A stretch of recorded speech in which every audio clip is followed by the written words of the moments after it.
우리 한번 따라서 하십시다. 회개와 복음. 회개와 복음. 회개입니다.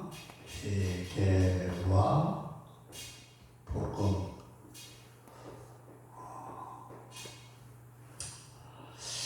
오늘 우리가 이 말씀을 상고할 때에 좀 더 우리의 신앙의 깊이가 더해지는, 이걸 잘 좀 생각을 하셨으면 좋겠다는 마음이 듭니다. 예수님께서 세례 요한에게 세례를 받으신 후에 40일 동안 금식 기도를 하셨습니다. 40일 동안 금식 기도 하신 다음에 우리가 30살 되었을 때에 이제 복음 전파를 시작하는데, 그것을 공생애라 그렇게 말씀합니다. 예수님이 이 땅에서 태어나셔가지고 30세 될 때까지는 그냥 나사렛 동네에서 아버지가 하셨던 일을 물려받아가지고 목수의 일을 하셨대요.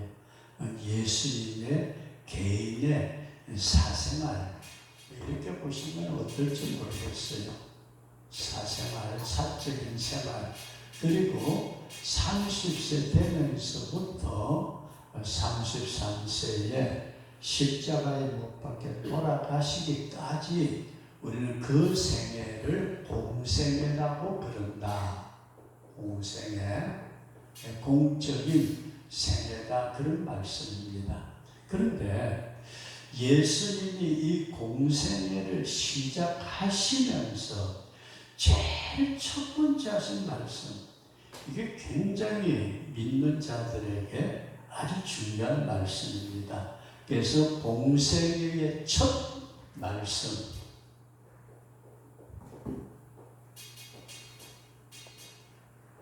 예수님이 공생애를 시작하시면서 처음 하신 말씀이 뭐냐 하면은 회개하고 복음을 믿으라. 회개하고 복음을 믿으라. 우리가 어떤 일을, 어떤 뭐라고 그러죠, 강연이라든지 강의라든지, 더구나 설교를 할 때도 마찬가지예요. 설교를 할 때도 여러분들이 느끼는지 느끼시지 못하시는지 모르지만은, 목회자가 딱 설교를 시작하면서부터 한 5분 안에 성도들을 집중시키지 못하면은 그 설교가 굉장히 힘들어지고 산만해집니다. 그러니까 우리가 어떤 사람을 만났을 때 그 사람하고 딱 몇 분, 짧은 시간의 대화를 통해서 그 사람의 모든 것을 우리가 캐치할 수 있는 것은, 이건 영적으로 대단한 능력입니다. 그런데 이 처음 몇 마디, 그 말씀이 그렇게 중요한데, 예수님께서 공생의 첫 번째 시작하신 말씀이 천국이 가까웠다. 회개하고 복음을 믿으라. 그래서 오늘 이 회개가 도대체 뭔가, 권사님 잘 알죠, 그죠? 하나님 잘못했습니다. 우리는 우리가 잘못한 것을 하나님 앞에 고백하는 것을 회개라고 알아요. 근데 성경의 원어의 회개는 내가 어떤 잘못을 한 그 자체에 대해서 용서를 구하는 것도 필요하지만은, 그 잘못을 저지른 우리 마음 있잖아요. 이 마음을 돌이키는 거예요. 마음을. 그러니까 우리가 흔히 어린아이들을 야단을 칠 때, 그러면서 엄마가 또 그렇게만 하면은, 그렇게 엄마가 야단칠 때 뭘 보고 야단쳐요? 걔 마음을 보고 야단을 친 게 아니고, 걔가 뭘 했느냐, 그걸 보고 야단치죠, 그죠? 이게 남의 물건을 훔쳤다는 그 행위를 보고, 아니면은 다른 애하고 싸우는데 이게 뭔가 지가 잘못해놓고 싸운다든지 어떤 그 행위를 보는데 그 행위를 보고 엄마나 아빠가 너 그러지 말아 다시 두 번만 또 한 번만 더 하면 3, 4번. 근데 우리는 이게 애들을 훈계할 때에 잘못된 상황을 봐요.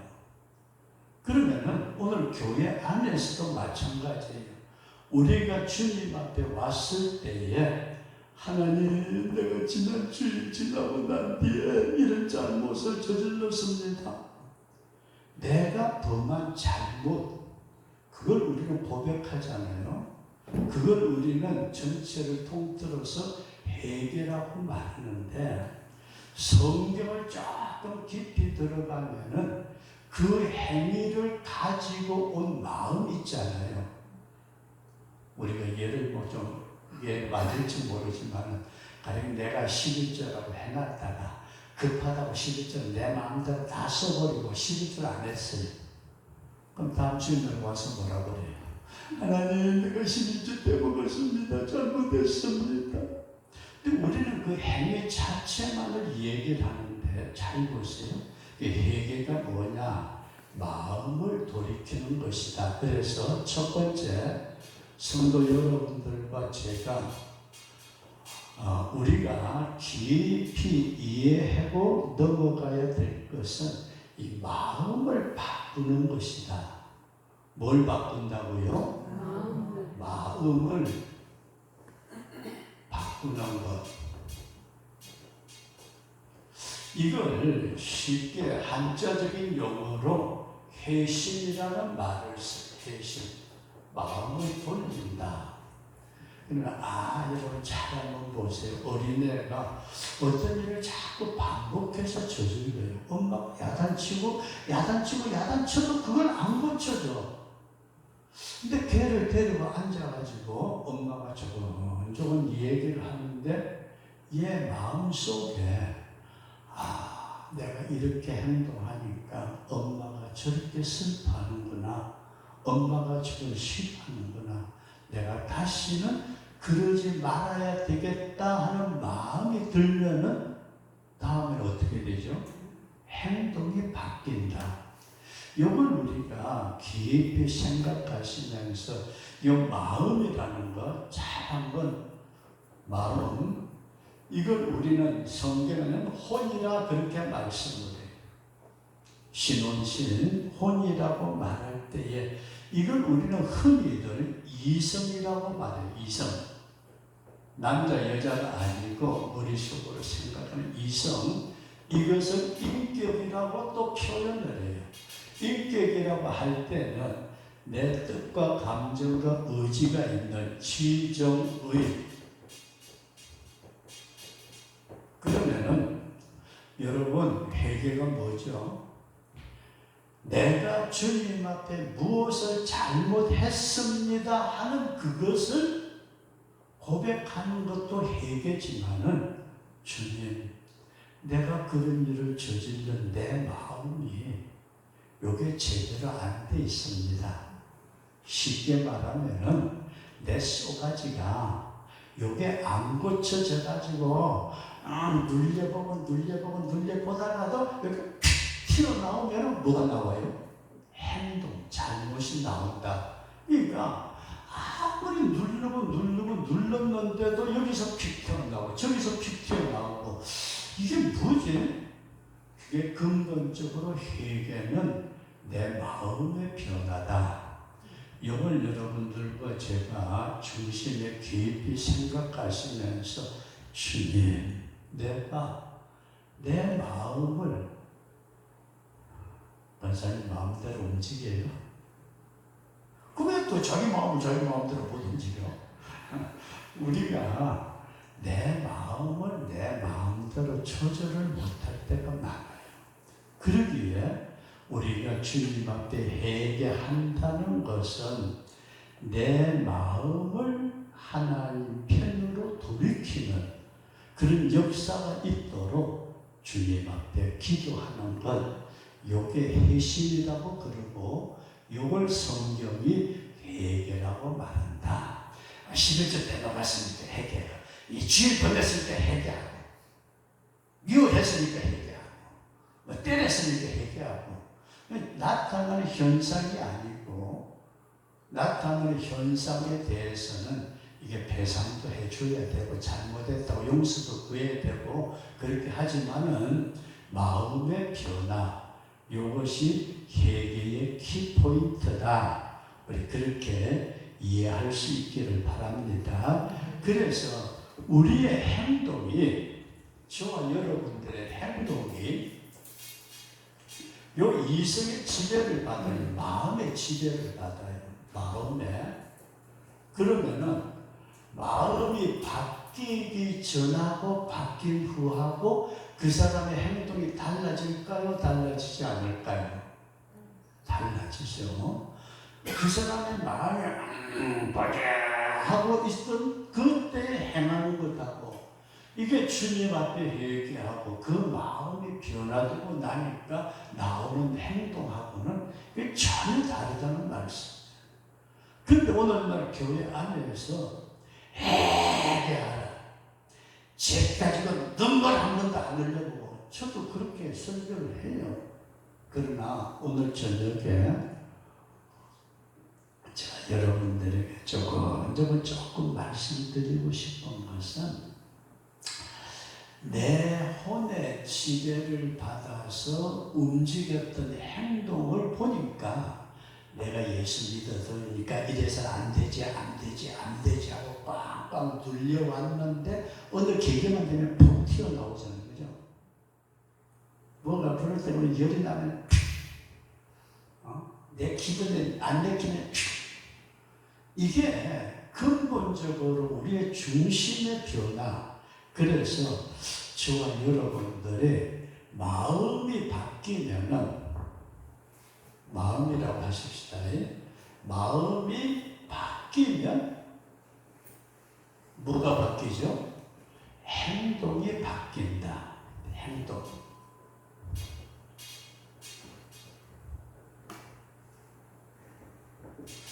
그러니까 주님이 이 땅에 오셔가지고 회개하라 할 때에 너희들이 율법 지키느라고 고생했다, 율법 범한 거 그거 잘못된 거 회개, 그게 아니고 근본적으로 주님을 믿는 자의 중심을 변화시키신다.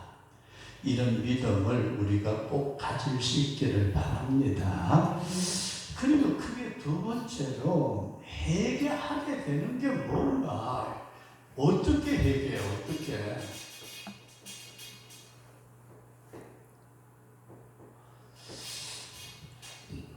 내 마음을 나도 몰라. 그래 버리면 아무 소용없어요. 근데 성도 여러분들과 제가 성경에서 이 마음의 상태를 바꾸는 요소, 이걸 우리가 세 가지 면에서 볼 수 있는데, 첫 번째로는 스스로 깨닫는 것입니다.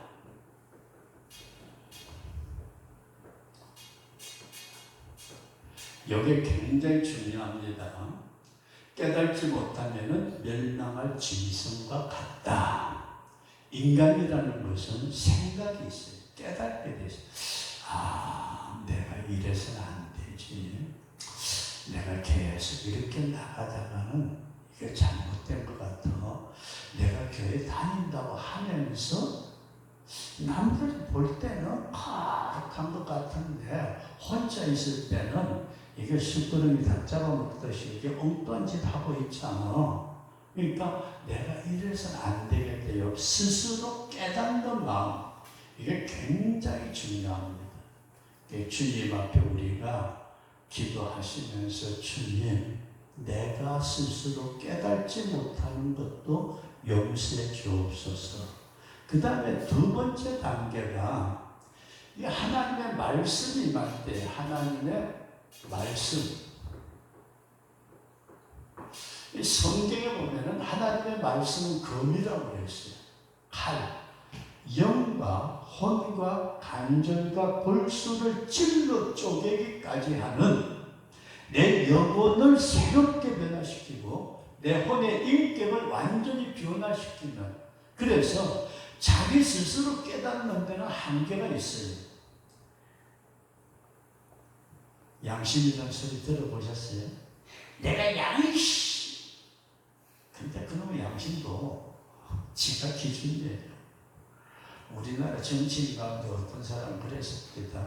교도소에 나오면서 성경책 딱 끼고 내가 그래도 하나님을 믿는데 양심을 끓임이 없다. 아니 죄짓고서 교도소 살다 나오는 다음에 양심을 끓임이 없대요. 그럼 뭔 양심인지 저도 몰라봤어요. 이렇게 사람들은 양심이라는 얘기를 하면서도 그게 제대로 되어 있지 않아요. 근데 하나님의 말씀이 우리 속에 들어오게 되면 그 말씀 앞에 우리가 깨어지는, 그 말씀이 내 속에 임하게 될 때에 진짜 통곡이 터져 나오고 눈물이 터져 나오는. 그래서 성경 말씀은 살아있어 가지고 운동력이 있어서 저와 여러분들의 행위만을 주관하는 것이 아니고 우리의 생각을, 우리의 영혼을 변화시키는 말씀이다. 이 하나님의 말씀이 여러분들이 임할 때, 내가 저 말씀. 그래서 저도 여기서 쭉 설교를 해왔습니다만은 그런 얘기를 여러 번 들었어요. 회중들을 놓고서 설교를 하잖아요. 내가 준비자 초면은 잡아야지. 그런 마음으로 안 해요. 초면됐다고 또 나갔을 때. 참 편하긴 하고 참 진짜 오랫동안 지내다 보니까 말도 그냥 함부로 하고 죄송해요. 그렇게 우리가 이 하나님의 말씀이 우리 속에 임하게 될 때에 그 말씀 앞에 내가 깨어지는 것, 이것이 회개다. 그 다음에 세 번째가 성령의 역사입니다. 성령의 빛인, 성령의 역사하심. 하나님의 영이 우리에게 임할 때에 잘 보세요. 은사로만 임하는 게 아니에요. 능력으로만 임하는 게 아니고 지각으로만 임하는 게 아니고 하나님의 영이 우리에게 임하게 될 때 첫 번째 나타나는 현상이 우리의 잘못을 깨트려요. 말씀에 같은 회중에 들었는데도 어떤 사람은 나가면서 오늘은 목사님이 내한테만 대놓고 야단쳤대요.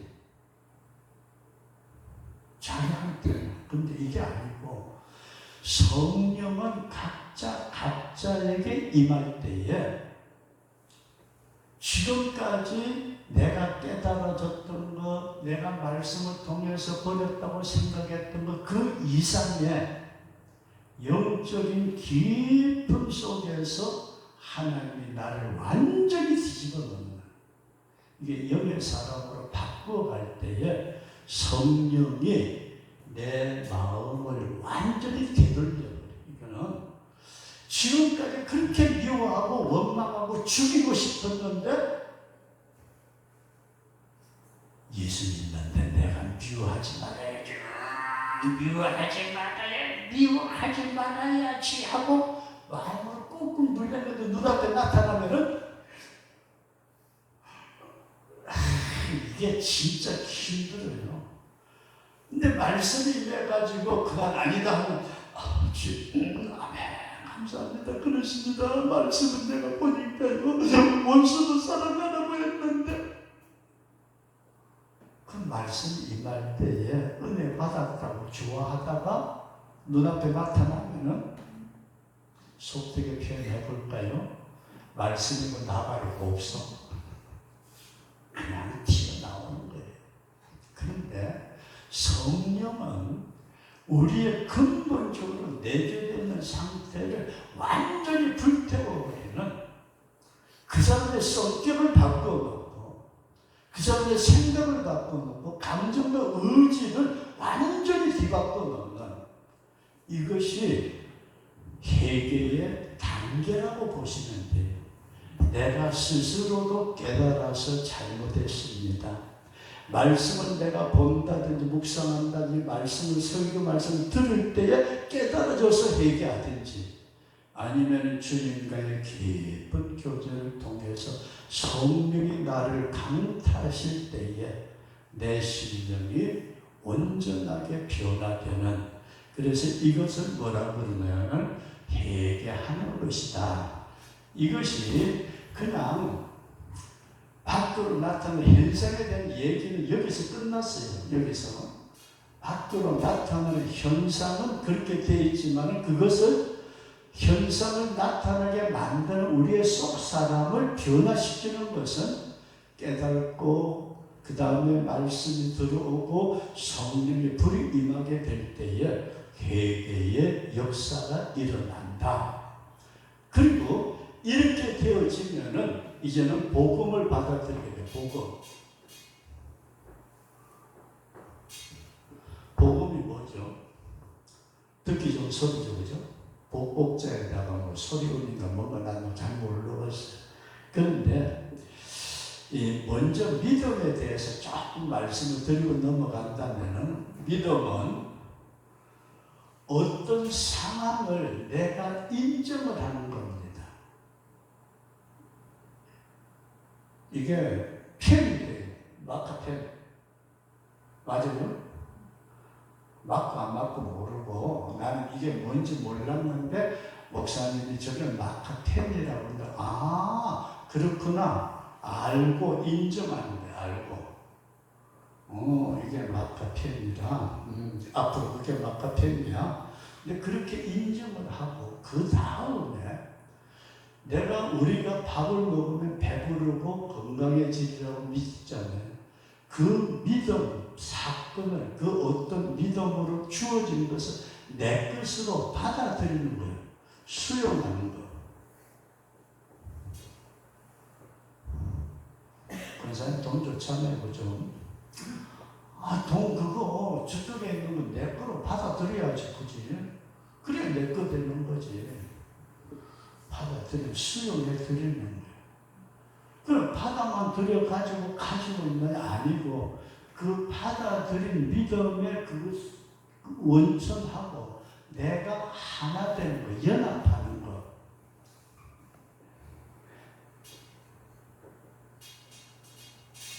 여기 믿음의 단계라고 보시면 돼요. 그것을 인정하고, 저건 거울이야, 저건 피아노고, 이거는 칠판이라니까. 그렇지. 근데 우리가 그걸 인정을 했으면은 그 인정한 것을 내가 받아들이는 것이 내 것이 되고 받아들이는 것으로 끝나고 내 주머니에 넣어놓는 것이 아니고 그것이 나의 영혼 육과 하나가 되는 것. 이게 믿음의 역사다. 믿음의 단계도 여러분들이 잘 인정하시고 이해하시면 도움이 되리라고 믿습니다. 그러면 복음이 뭐냐 하게 될 때에 이 복음이라는 말을 일반적으로 우리 좋은 소식, 유앙겔리온인가 뭐 희한한 소리 하는데 복음 좋은 소식, 배고픈 자에게 밥 주는 것도 좋은 소식이고 돈 없어서 쩔쩔매는 사람에게 돈 주는 것도 좋은 소식이고 병든 사람 병 낫게 해준다는 것도 좋은 소식이고 각자에 따라서 좋은 소식이라고 말하는 것이 우리는 복된 소리라고 말하지만은 이 소리가 복음이 아니에요. 잘 보세요. 우리에게 전달되어지는 언어로 전달되어지는 말씀이라든지 뭐라든지 이것만이 우리가 복음이라고 말하지 않냐고. 복음이라는 말은 예수 그리스도가 복음입니다. 잘 보세요. 복음은 좋은 소식, 예수 믿으면 천당 갑니다. 얼마나 좋아요. 믿으면 천당 간대요. 믿으면 사업이 잘 됩니다. 믿으면 축복받습니다. 믿으면 자식도 잘 됩니다. 믿으면 뭐도 잘 되고 뭐도 잘 되고 뭐도 잘 되고 막 잘 되는 것만 얘기를 하면은 그게 나에게 들려지고 이루어지면은 오, 내가 복받았다. 복음이라고 해요. 근데 이 복음이라는 것은 잘되게 하고 천당 가게 하고 사업이 좋게 하고 병들자를 일으켜주고 하는 그 모든 복음의 원천이 누구예요?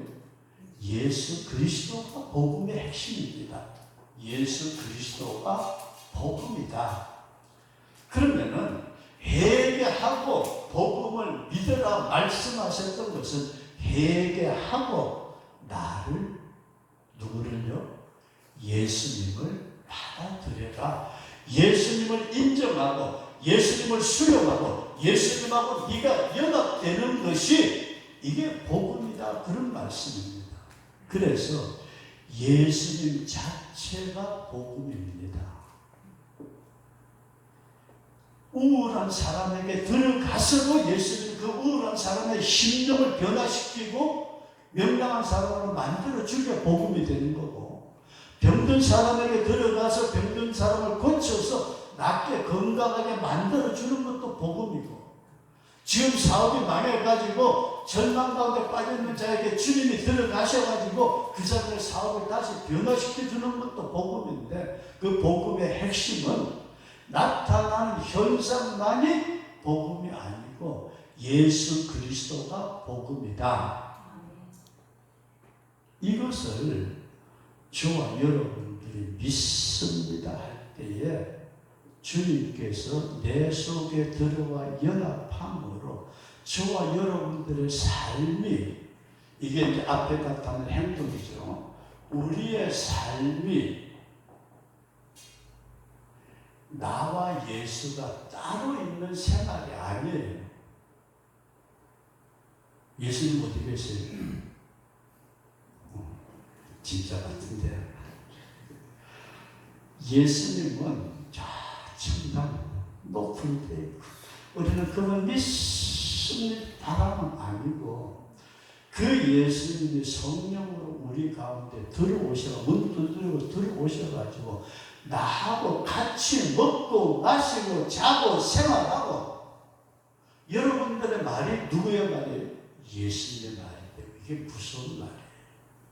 그래서 능치 못할 일이 없는 주님의 능력이 우리를 통해서 나타나지는데, 내 삶이 예수 그리스도와 연합된 하나된 삶이 되는 것, 이것을 주님은 원하고 계신다. 우리가 이렇게 한번 깊이 이해를 하시면서 회개가 뭐고 복음이 뭐고 성도의 연합한 삶이 뭔가, 시간이 얼마나 갔나 모르겠는데 제가 얘기 하나 하고 마치도록 하겠습니다. 미국에서 세계적으로 무슨 책이 있대, 문제시 일으키진가 뭔가 자도 모르겠고, 거기에서 세계적인 인물 100명을 뽑았는데 그 100명 가운데 찰스 린드버그라는 사람이 뽑혔대요. 찰스 린드버그. 혹시 들어보셨어요? 이 양반은 비행기 조종사래요. 비행기 조종사인데 미국에서 우리나라로 오는 거는 태평양을 오지만 미국에서 영국으로 가려면 블라즈라는 대서양을 건너가요. 그런데 지금부터 한 27년이니까 거의 100년 전에 이 양반이 미국에서 비행기를 타고 혼자서 33시간 30분을 대서양을 날라가지고 블라즈 공항에 도착을 했대요. 근데 1927년이래요. 그게 우리나라에서는 자동차 다니지도 않을 때예요. 그때에 미국에서 비행기를 몰고서 대서양을 건너가지고 이렇게 오겠다는 사람이 비행사들이 여러 명이 있었는데 많은 사람이 죽었대요. 대서양 횡단을 못하고. 지금이야 뭐 여객 기 타고 횡단하지만은 1927년도에 근데 그때 이분이 파리에 도착을 했을 때 10만 명의 군중들이 모여가지고 환영을 했대요. 10만 명. 야, 파리에 딱 이 양반이 미국에서 불란서 파리까지 비행기 타고 갔는데 10만 명의 군중이 모여가지고 린드버그 난리가 났는데 그때 당시에 불란서의 전매청장, 우리나라로 말하는 담배 파는 전매청장이 린드버그 씨를 찾아와가지고 그랬대요. 린드버그 씨 축하합니다. 그 담배 있잖아요. 담배를 딱 피워 물고 사진 한 장만 찍어 주시면은 100만 달러를 드리겠습니다. 100만 달러 그때 당시 엄청 큰 돈이에요. 그랬는데 그분이 이 린드버그가 뭐라고 하냐면 저는요 예수 믿는 사람이라서 담배 피울 수 없습니다. 그랬더니 전매청장이 불란서 전매청장이 하는 말이 담배를 피우시라는 게 아니고 이렇게 입에만 물고 있어줘도 사진만 잠깐 찍으면 자기들은 그거 선전하잖아요. 100만 달러 드리겠습니다. 그랬더니 나는 예수 믿고 세례 받을 때에 그런 일을 안 하기로 맹세하십니다. 그래가지고 100만 달러를 그 자리에서 거절해버려요. 우리 같으면 하나 좀 찍어주면 괜찮아. 그런데 그게 신문에, 불란서 신문에 대서특별이라고 해요. 대서특별에서. 이야, 린드버그 잘해서 린드버그가 100만 달러 주겠다는데 사진 안 찍어 예수 믿는다. 그랬더니 그 불란서에 있는 기독교인들이 들고 일어났대요. 야, 우리가 모금해서 드리자. 그래가지고 이들도 안 돼가지고 200만 달러 이상은 모아가지고 드렸대요. 뭐 때문에요? 예수 믿는 신앙의 삶이 나타나지니까. 그 양반이 다시 단련을 해가지고서 뉴욕에 갔을 때에 뉴욕 시민 400만 명이 모여서 환영을 했대요. 세계 역사상 그런 일이 없대요. 그래가지고 미국의 어떤 잡지에서 선정한 백인에 선정된 분이 이 찰스 버그라는 분인데 나 예수 믿으니까 담배 피우는 흉내도 안 낼 거예요. 네? 오늘 우리가 예수님을 믿는다는 것은 철저한 회개와 복음과의 연합을 통해 가지고 우리의 삶이 저와 여러분들이 인생길 사는 때 고달프고 힘들잖아요. 때때로 내 감정이 튀어나오고 편집다하는 이런 세상에 우리가 믿음으로 승리하는 그리스도와 연합한 삶이 되는 회개가 뭐고 복음이 뭔가를 이해하는 우리 그런 성도로 살아갈 수 있기를 축원합니다.